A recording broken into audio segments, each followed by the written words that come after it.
વડાપ્રધાન નરેન્દ્ર મોદીના લોકપ્રિય રેડિયો કાર્યક્રમ મન કી બાતના 132માં એપિસોડના સામૂહિક શ્રવણ માટે ભુજ શહેર ભાજપ પરિવાર દ્વારા ખારી નદી કિનારે આવેલ પવિત્ર ભૂતનાથ મંદિર ખાતે વિશેષ કાર્યક્રમનું સફળ આયોજન કરવામાં આવ્યું હતું।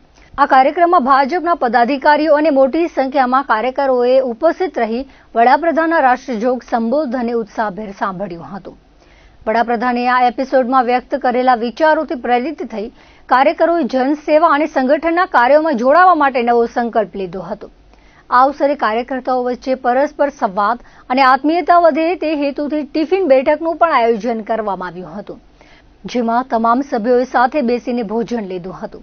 આ કાર્યક્રમે ભાજપ પરિવારની એકતા અને સમર્પણની ભાવનાને વધુ મજબૂત બનાવી હતી। આ વેળાએ સાંસદ સહિત ભારતીય જનતા પાર્ટીના હોદ્દેદારો, વિવિધ મોરચા મંડળના હોદ્દેદારો, પાર્ટી કાર્યકરો મોટી સંખ્યામાં હાજર રહ્યા હતા।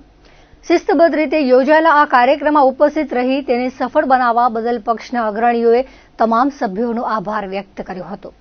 આજે ભુજ શહેર મંડળની આજે મન કી બાત અને ટિફિન બેઠકનું આયોજન કરવામાં આવ્યું હતું। મોટી સંખ્યામાં કાર્યકર્તાઓ સૌ લોકો આજે જોડાયા હતા અને જે પ્રમાણે આવનાર 6 એપ્રિલે ભારતીય જનતા પાર્ટીની સ્થાપના દિવસ છે, જે અંતર્ગત પણ અનેક કાર્યક્રમો જે આપવામાં આવે છે તેની પણ વિગતવાર વાત કરવામાં આવી હતી। ભુજ સુધીના સૌ કાર્યકર્તાઓ પોતાના ઘર સુધી ભારતીય જનતા પાર્ટીનો ધ્વજ લગાવે, ઉપરાંત અલગ અલગ પ્રકારના કાર્યક્રમો જે આપવામાં આવ્યા છે જેની પણ આજે વાત કરવામાં આવી હતી।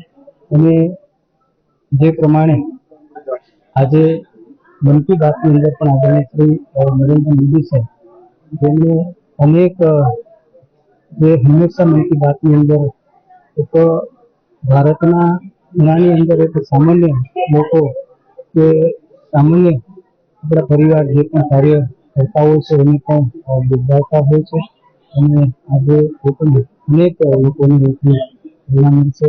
આજે મન કી બાત અને ટિફિન બેઠકનો કાર્યક્રમ ભુજ શહેરમાં યોજવામાં આવ્યો।